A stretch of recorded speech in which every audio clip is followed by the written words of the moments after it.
the most important, if not the most important person in New York State as far as NAMI families are concerned. Our true champion, Commissioner Hogan. Now, I could read his credentials here, but I'll send them to you via email. What I want to say is we have somebody who is so respected by his peers in his field across the country, not only in New York State. He served on the President's Freedom Commission. He served as the head of the Ohio Department of Health. And when I heard Commissioner Hogan was going to be joining New York State, I called our Ohio NAMI affiliate and I said, "What's the scoop?" We were told he's every bit as wonderful as you'd want, and even more, though sometimes he might have to say things that he might not always agree with in his heart. Because in the end, though he does what he can for us, remember he works for one person, the governor, not NAMI New York State. But having said that, he is a great advocate, and he's a wonderful neighbor, keeps his lawn beautifully. I introduced Commissioner Mike Hogan.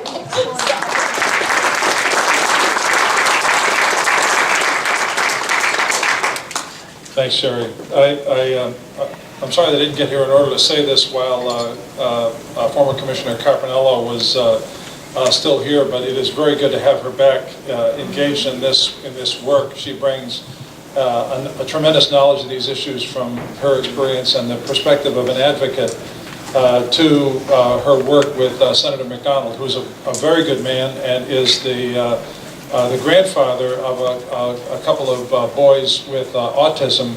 But as you know, understanding that gives you a little window into our world, but it ain't exactly the same either. And so having Sharon there to advocate for our cause is very good, and it's good to see her again. I don't know where to begin. There's so much going on in the system, so let me just speak briefly about four things that we're involved in, and maybe if there are any questions, I can try to respond to those. First, with respect to the budget, the good news is that the budget isn't as bad as last year. Last year's budget was tough. You know, we had to take a 5% cut out of our operations, and that resulted in lots of unit closures, the merger of Hudson River and Rockland. So now we're into this with Mohawk Valley and Rockland, and it's, you know, we sort of know what the future there is, but we had to do this too fast. And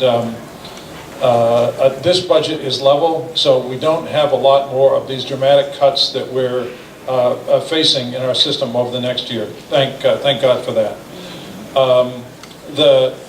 But at the same time, we do face some challenges, and we don't have a clear vision yet with respect to where we go with our hospital system. You know, as you know, at one point there were 90,000 people in the hospitals before there was any community mental health care, and then there were 30,000 and 20,000 and 5,000, and you know, if you'd ask anybody to say, "Are we done with this yet?" You have to say, "No, we're not done with it yet. It's a trend line. It's still going on." The real question for me is, what is there of value that we can hold on to? And there's a lot of value if we can hold on to it. So I'm going to come back to this point. The good news is the budget is not too bad, and I'm going to come back to the future of the hospitals after mentioning something else. So hospitals is number one. Number two is what's going on in the state with respect to managed care. As you probably know, the watchword for the Medicaid director and the governor was that all health care in New York State under Medicaid was going to move into some form of managed care. This was the issue that was raised last year, and basically what we did was fought off an approach to put the mental health system into mainstream health plans that don't yet know what they're doing with respect to mental health care. They don't get it yet. They haven't had responsibility for it in the past. Their argument is they do what they're told, and if we tell them to do it right, they'll do it right. But that for me is not adequate. And so what we won last year with the so-called Medicaid Redesign Team, or MRT, was the opportunity to create a future for some kind of managed care, but that the Office of Mental Health would have a chance to design what that was going to look like in conjunction with the Office of Substance Abuse, Alcoholism and Substance Abuse Services, and the Department of Health. So in a sense, we're now engaged in that task of trying to figure out how to get managed care right. It's happened a lot around the country, and it's been screwed up probably more often than it's been done right. But I view it as something that we have the opportunity to try to do right. And I'll just give one example of that. You cannot hear the term, and as many of you know from personal experience, you cannot hear the phrase falling through the cracks without thinking about the mental health system. We have a mental health system that was designed with cracks. If you're in the care of a good doctor, or if you're in the care of a good clinic, then good for you. But if you stop coming into care and decide that you don't need it anymore, there's nobody in New York State that's responsible for you. I mean, I guess I'm responsible, but that and $1.50 will get you a cup of coffee. I can remember, and this is a little bit of a digression, an early experience about this that I actually learned when I was working in the developmental disabilities field 30 years ago. I was working in an institution in Massachusetts, and I was the young guy on the block, and I was charged to meet with the father of a young man who was going to go to community placement. And I understood that the father was going to agree to a placement for his son, but he had to yell at somebody first. And as the junior guy, I was the designated yell-e. And so I met with this gentleman, and he was salt of the earth, and I thought totally terrific. And he said, I think I'm going to consent to this, but I have a question that I wanted you to answer first. And my question, I don't know if I've told this story before, he said, I have to say a couple things about this. I've checked out the place that my son is going to live, and it's certainly nicer. It's a home, it's an actual home. It's not like that god-awful building back there, so I'm in favor of that part, so I'm okay with that. He said, and second, he's going to go have a chance to go work at this day program, and actually, he's good with his hands, and he'll be able to do some things. And I went there and I checked that out, and I'm okay with that as well. And then he said there's a case manager who's supposed to look out for him, and he said, this is a direct quote. He said, she's a nice girl, the way case managers are. She was 22 years old or something like that. And she said she actually has met with my son. I think she knows him, and I think that she has his interest in heart. So I'm okay with all that. He said, here's my question. In this institution, at the other end of the hall, we're in the administration building, and the superintendent's office is at the other end of the hall. He said, there's a guy down at the other end of the hall who, tours the shifts, tours the units on third shift, and has got a tickler who won't quit. And if anybody abuses a resident, they're fired. And this guy said, he's a bastard. And then he said, tell me, when my son gets out there, who's the bastard out there? And, this is a question that families have, because who out there is accountable? Nobody's accountable. So my hope and my expectation, but also my, in a sense, advice for families and consumers is, when we create some form of managed care, we'll have a bastard. Now, I hope that they're actually nice people and competent and so on, but they are going to be and need to be accountable. And they need to be accountable not just to the state, but they need to be accountable to families. They need to be accountable to people that get services. And NAMI will be unleashed to extract that accountability from them. So that's my hope with respect to managed care, that we can get it right, and that will give you a point of accountability to reach out to when services are a problem for somebody. It's also our hope that we can have this managed care that we bring in work with our hospitals, so that we can do three things right now that we can't do with the hospitals. One is somebody can get in, because right now you can't get in. And if you do get in, you can't get out. And then there's no way for the money to move. The old thing about the dollars following the patients, we can't do that in New York. We had a shell game for a while. It was called reinvestment. But actually it was a shell game, because they would move the money the first year, the second year they'd take it away. So what we want is for these plans, when we bring them in, and we're 18 months away from this time, to actually be responsible for a portion of the care in the hospitals, so people can get in when they need it, they can get out when they need it, then the money can actually follow the patient. We don't have that part worked out yet, but that's what our goal is. So hospitals, budget, managed care, and two other things that we're going to work on that I will just mention quickly. I understand that you had a presentation last night about the stuff we're working on around employment. services. And I am so excited about this because it's been a thing of mine for years and years and years. You know, so that as families, the thing that we're afraid of is losing what we've got at some level. And then if you get it, you want to hold on to it. And so for people who go through that long battle of getting on disability and having Medicaid, you don't want to let go of that because you wonder how am I going to get health care, or how am I going to get these meager benefits. But really what we're setting people up for is a life of going to the clinic or going to the day program, sitting at home, not having enough money to pay your rent, and not having any way to contribute. And an awful lot of people could contribute. They may not be wanting to work 40 hours, but they can do fine in a part-time job and make a real contribution in some setting. But we have these. There's so many hurdles to jump over. You're afraid of losing your benefits. You're afraid of losing your Medicaid. You don't get any help. 2% of the people with serious mental illness who need employment help get it from VESID every year, and their outcomes are worse than any other category of people with disabilities. VESID does better than we do in the mental health system because we don't give people any help with employment at all, but it's still not very good. So the work that John and his colleagues have done to put together the pieces so we have some opportunity through supported employment programs to help people get a job.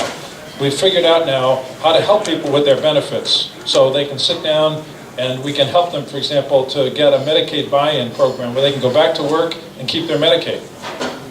Nobody knows about this, and they don't want to tell you about it. But it's perfectly legal, where you can get a trial work period and keep your SSI benefits. And knowing all this, that we were invited, John and I were invited down by the Social Security Administration to a meeting down there where they said we would like to extend to New York State the first in the nation approach to create a ticket to work opportunity for every person with a disability who might want to go back to work. Ticket to Work is a great program, but nobody gets it. It's a little program that pays a bonus to an employment provider who helps somebody get a job, which sounds great. But the trouble is, it's almost impossible to qualify as a provider. And if you do, the paperwork is worse than Medicaid. So it's a great idea, but nobody uses it. And what the Social Security Administration figured out is we've got a statewide system to do this. We'll just become the ticket to work, protect the providers from all this paperwork. We'll have a way to record the services they provide. They'll pay us for people that go back to work. Actually, what I'm about to say sounds like a scam. They'll even pay us for people who go back to work if we didn't help them, if they're enrolled in the program. And they said to us, it's okay with us to do that if you take every dollar we give you and you give it back to developing more employment programs for other people. We said, deal. So this whole thing is set up, I shouldn't say this either, it'll get me in trouble, so that the resources for this whole employment effort will go through the Research Foundation for Mental Health, or Mental Hygiene, not through the state budget office. If they went through the state budget office, we wouldn't see those dollars anymore. So we have a lot of work to do to get this up and running, but I really hope and expect that this is going to create viable opportunities for the many people who want to try out part-time work to be able to try it out. And one of the things that we'll do with the money that Social Security gives us is we'll pay providers who give people a little help if they're employing people in recovery themselves. People who are qualified.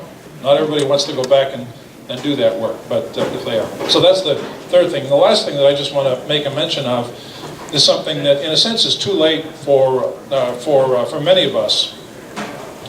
But it's not too late for the generation that's coming up. And that is, if you sort of think about the way that our health and mental health system works for people who have a serious psychotic illness. Here's the way it works. You get nothing until you have a break, and you get exceptionally stressed out and delusional and psychotic, and you end up in a hospital. And almost always, in about a week or 10 days, the medicine gets you sort of back on your feet. The symptoms kind of sort of go away. You might get a letter about NAMI, if you're lucky. You might get some paper, and you're discharged. Take your medicine, and maybe this will work out for you. It doesn't work out so well, because you start feeling better, and then it's like if you're taking cold medicine, you feel better. What do? You stop taking the cold medicine. You know, so people with mental health issues do the same thing. So you're feeling better, you go off the medicine, you crash again. We now understand, the researchers understand, that psychosis is actually sort of poisonous for your brain. You know, being psychotic for a long time actually affects your long-term mental functioning. So this cycle of falling through the cracks, getting back into the hospital time after time after time goes on. For many people, it goes on for 30 years. And then somehow, a lot of people, I don't know how, maybe they figure out the system. As my sister said to me once, I've learned that I don't have to like the medicine, I just have to take the medicine. You know, by the time you're 50 years old, you're on disability, you're living in poverty, and you sort of figure out how to do this. Why can't we save those 30 years and cut straight to a program that starts at the very beginning to engage people in care, works with them about medicine, the right one, how much to take, don't take too much, take enough, works with them, stay in school, don't drop out of school. Maybe you have to reduce your course load, but stay in school, don't drop out of life. And this new approach to care goes under the rubric of first episode psychosis or FEP care. A number of places around the country have done it. In Australia, they're doing this great guns. They actually had a psychiatrist in Australia, Patrick McGorry, his name is, who was last year voted the Citizen of the Year for the whole country because of his work in helping young people navigate into adulthood and learning to live with mental health challenges. So we figured out that aside from Australia, we have half the talent in the United States on this issue in New York State, or we will soon. We've just attracted, as the director of the Nathan Klein Institute, Dr. Don Goff, who's a terrific schizophrenia researcher from Mass General Hospital. So he's going to come and work at Nathan Klein. Dr. Goff is engaged in running some programs to help people who just had their first break navigate life. And in about a month, Dr. Lisa Dixon is going to join us at Psychiatric Institute. Dr. Dixon is a practical psychiatrist researcher. I guess that's the way who I would describe her, from University of Maryland, who's also a family member herself, and is working very hard on this approach. And so with their help and under Dr. Sederer's leadership, we are going to become the first state in the country that has an approach to early care of people with psychotic disorders everywhere in the state. Now this commitment that I'm making is not a commitment that can come to fruition without your advocating this and holding us accountable. We have a little bit of money in this year's budget to start this up. And when Lisa arrives here at the beginning of April, we'll start working on it. The part of first episode care that's thought to be the most complex is actually the easiest part, and that's what you do with people, the way you run a clinic. But for anybody that's been through this, you know how it works. You need more than some literature and being discharged. You need some serious life coaching. You know, you need to learn yourself how to manage these symptoms. I mean, I think of Fred Fries, who many of you know is I think still a national vice president of NAMI and a PhD psychologist with schizophrenia.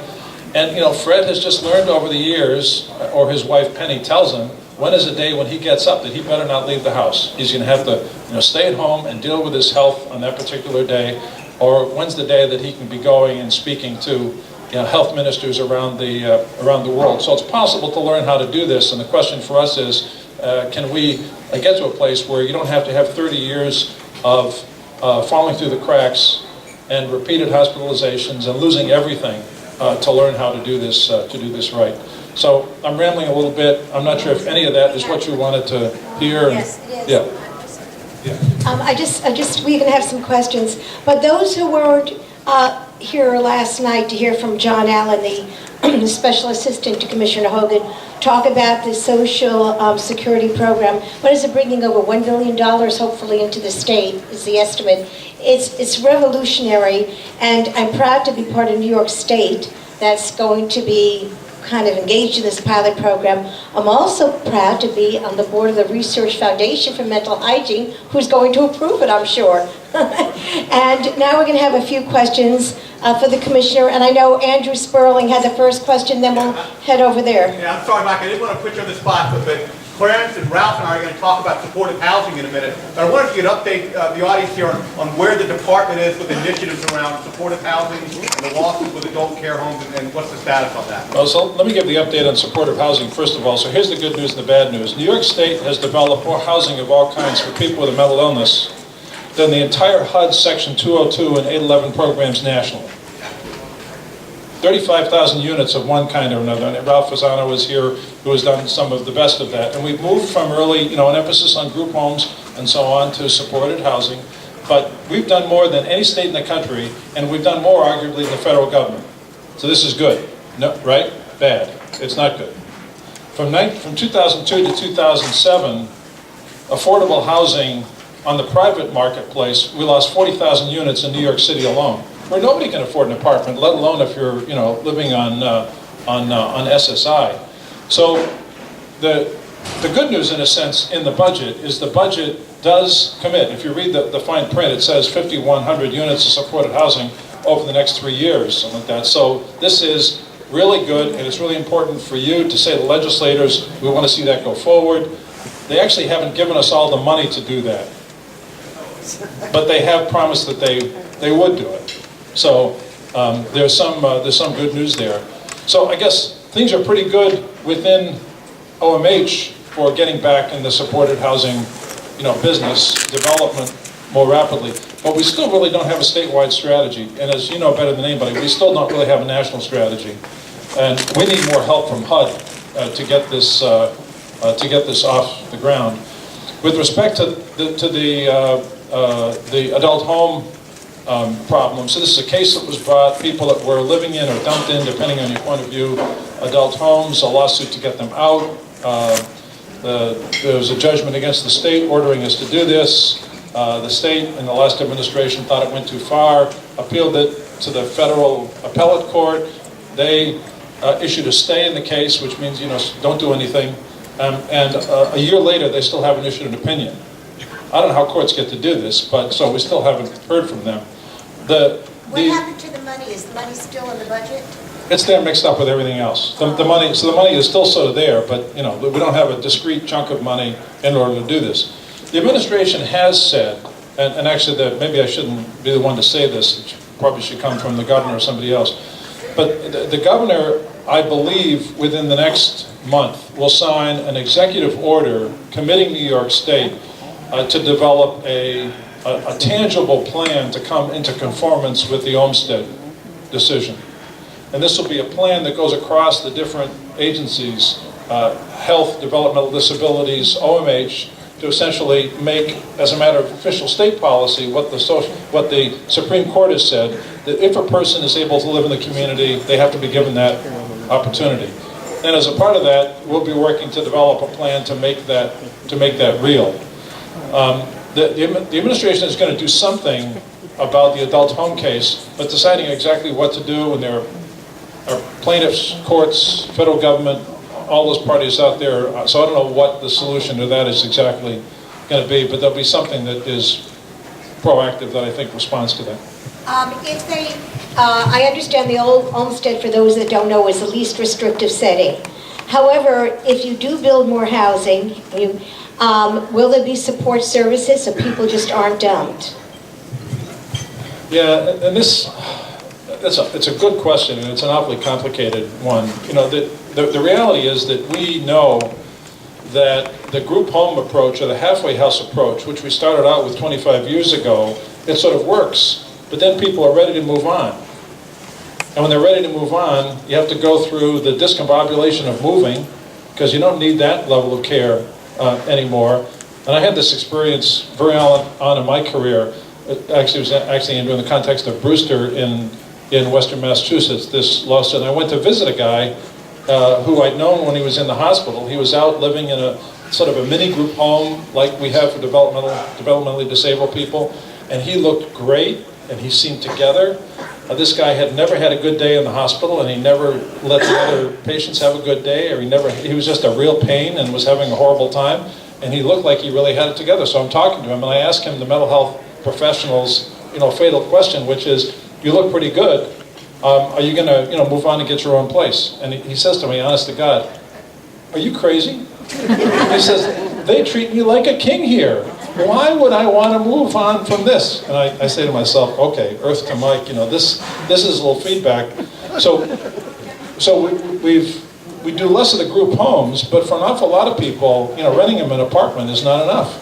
And an apartment plus a case manager isn't enough. And an apartment plus a case manager plus a visit to the clinic is not enough. They need more help than that. So, and we still haven't figured this out, because Medicaid doesn't pay for this very well.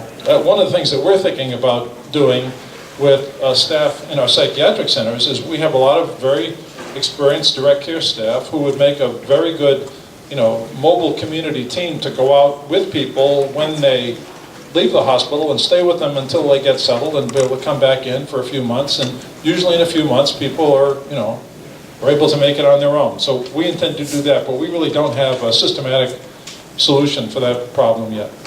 There was a question, somebody, patient right over there. I'm glad you brought up the Olmsted decision, because it also stated that there are times when care in an institution is appropriate. And in my opinion, that nullifies the need for the Medicaid IMD exclusion. And the IMD exclusion has crippled the state's budgets all over the country, and that's one of the reasons why they are closing state hospitals. If someone who's a Medicaid eligible adult needs to be in the hospital care, Medicaid won't pay for it, and it's a financial disincentive for the states to give them the appropriate level of care. And so if someone has a first episode and they are Medicaid eligible adult and they need to be in the hospital, the Medicaid's not going to pay for it. The state has to pick up 100% of the bill. Why aren't the states fighting the federal budget on this? Well, I'll tell you how. Yeah, right. It is frank discrimination. Period. And I'll tell you how strongly. Well, I tried. When I was in Connecticut, we took a case on the IMD exclusion all the way up to the United States Supreme Court. We lost 9-0. The Supreme Court said if Congress wants to discriminate, it can. Next case. So and that problem is never going to be solved. Well, it can't be legislated in part because of a whole bunch of advocates, a whole bunch of mental health advocates take the position that they don't want that to be lifted because their view is if it gets lifted, the states will round up thousands of people and put them back in hospitals, which I think is ridiculous. And I think the real problem with the IMD exclusion is not per se that it won't pay for care in hospitals, because we can pay for care in hospitals. But what it does is it prevents us from getting access to home and community-based waiver programs that somehow are possible for people with developmental disabilities, but don't exist in mental health except for our terrific children's waiver program. So, we're going to have to figure this out with that problem being solved. I wish it weren't the case, but. Well, our commissioner could do many things, but I'm afraid even that's beyond his power. We'll have one more question, but then we have a panel. But I invite your attention over there to my left. Do they look like a bunch of undertakers, Glenn? I'm talking, or a mafia waiting to get us. They're all standing there in dark suits poised. Very interesting. One more question and then we're done.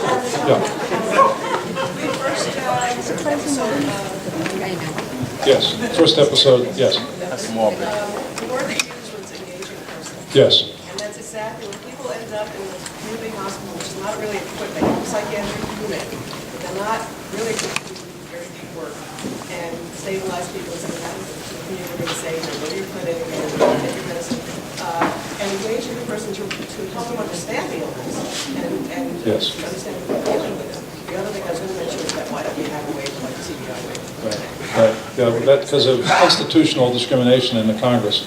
So, but just the point was that one of the critical ingredients of first episode care, and it's not a first episode care, it's care for a person at any stage of their process, is to engage them, to meet them, at where they're at, and to sort of work this out. I think of this approach as having mental health care